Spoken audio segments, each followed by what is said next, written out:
Frogs were living in a small pond. They lived happily without any worries. It became a hot summer. The sun was shining hotly, and the weather started to get hotter and hotter. However, as it hadn't rained for several days, the water in the pond gradually decreased. So, the frogs couldn't help but worry. What should we do? The water in the pond is gradually decreasing. If this continues, the pond might dry up completely, and we might not be able to live here anymore.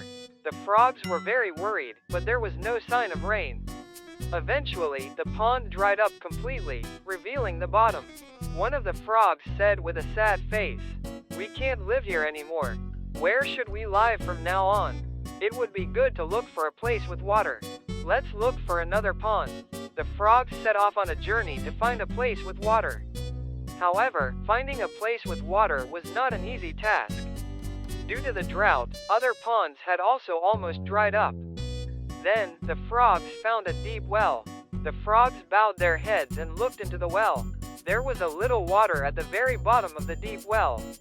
"Hey, it's water. There's water here. Come here quickly." The frog who found the water called the other frogs with great joy.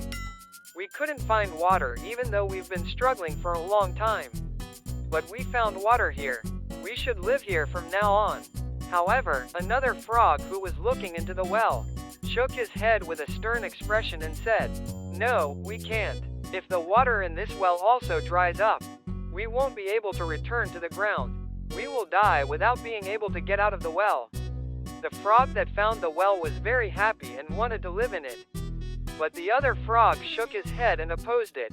If the drought continues and the water in the well dries up, the frogs will not be able to move and will have to die. Why did the frogs go on a journey? Why did the second frog oppose living in the well? Is your personality closer to the first frog? Or is it closer to the second frog? Think about what choice you would have made if you were in the same situation as the frogs in this fable.